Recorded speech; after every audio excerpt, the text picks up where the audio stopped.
Okay, so this is the fast play rules version of Rules 101, and I want to just go over some of the finer points of the fast play game.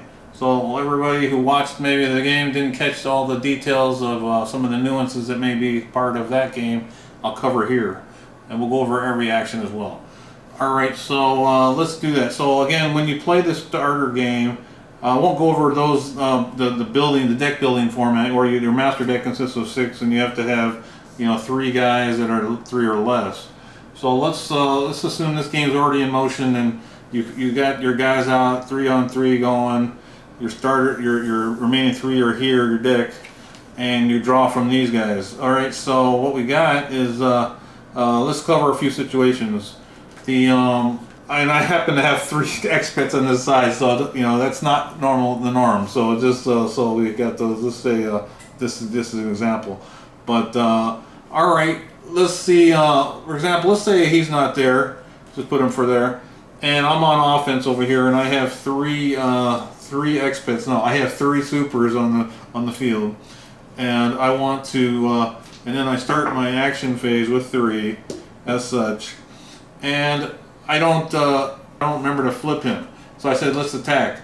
So you can always go back. In this game, I'm going to allow for redos or retractions. So it means, okay, well, I failed to, maybe I rolled and then I forgot to do that. All right, well, at least you're going to negate that 7 I just rolled, and for my initiative for my attack phase, and just go back and then put a guy over like that, and then do 2. So now, in order for me to attack straight ahead, the person's not there. What do I do? Well, you wouldn't be able to attack because these guys are not in POW mode.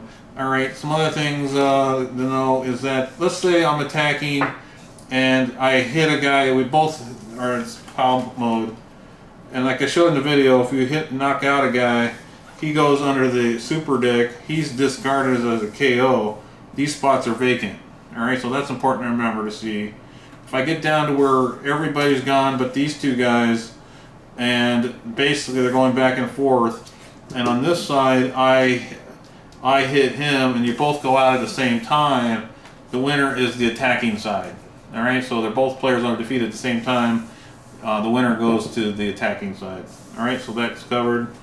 Anytime I have 1 here and 2 left here, and I'm attacking, and my last attack knocks this guy out underneath the super. He's not KO'd, and this one is. But this player still has 1 on the field. This player is that wins. That you run into a situation where you have this 1 guy, and you really don't want to attack. Otherwise, you lose. All right, so that's basically it. So keep in mind that scenario, which will likely never happen because you won't attack when you have 1 against 2. All right, so. If you do attack, make sure you keep your guy from knocking him out, though. That's basically what should be said. Alright, so that being that, and then, so let's just go over all the actions that are in this game that are quite simply about half of what you get in the main game, or even less than that. One action is to flip a guy from Pro to POW mode. So if you want to they come out in the field in Pro mode, your 3 guys to start, and then you flip a guy, that's 1 action. Okay, if you move from here to here, switching spots, that's 2 actions. And if there was 1 move from 1 vacant spot to another, that would be 1 action. All right, so that said, there's that covers that one. There's just a handful. Healing is the other one where he has 1 damage and you want to heal it, you just take it off. That's another action. So if you had like 11 and you had 11 here, you could heal the whole thing. That's 11 actions. Alright, so healing's simple. Looking at the text, we talked about move, we talked recycling. So attempt to recycle a guy is recognizing recycling means I want to just say I have Keck here and I want to take him off the front line. Well, he's 4 right here, okay? So in order to get him off, just say maybe you have Ubiquit over here in your team, he's 9 and you want to bring him in. Well, and I have let's say 6 credits right here. So I would roll to, you have to be equal to 4 or higher in order to it costs 1 action to attempt this thing here called recycling. So I'm successful, he's removed, 1 action is lost, I go down to 5, and then I put this back under the super deck. Alright, so now that spot's available. He has 5. This guy has 9. And let's say next turn I'll have 8, and then eventually you'll get there. Alright, so that is just recycling. That's another action, an attempt to do so.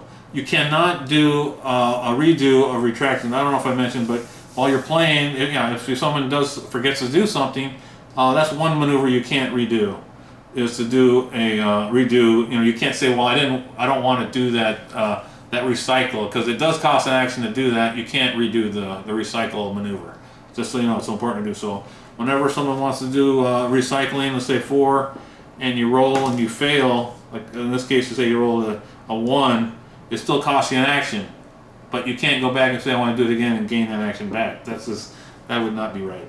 All right, so that's the only action that you can't say I want to redo. Even a sacrifice is okay to redo over if someone said they wanted to, but just keep it to a limit as far as the redos. I mean, it's important that you try not to do your redo, because those are things you learn as you play. You get better at making those decisions that tone your game, even to the main game where you can't do any redos or retraction. All right, so that covers those things. Let's keep going, and there's a couple others. Summoning to summoning here to here.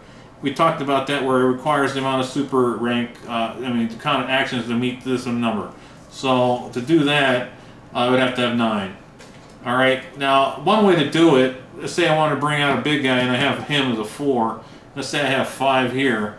After let's say I started with 2 from carrying over from last turn, and now I have 5 because I start this turn. And now I want to, I can sacrifice this guy here. I don't cover this in the video, I believe. And basically it's 4. So now that's considered a KO. You lose this guy, it's one of the 3 that you might lose with. But now I can bring a big guy out if you want. And then he's stronger.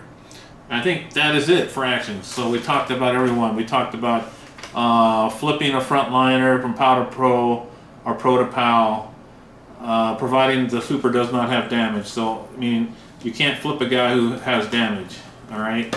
So you can't do that. If he has damage, you have to heal him if you want to flip from one side or the other. Then we have the healing of the damage one at a time. Moving a frontliner, switching spots with 2 frontliners, summoning a super out, and then sacrificing the super to gain more actions to maybe bring out a bigger guy. Alright, now the advantages of an X-Pet, I have them out here just for that, is that when they attack, they can hit bigger with a D12 along with their D20.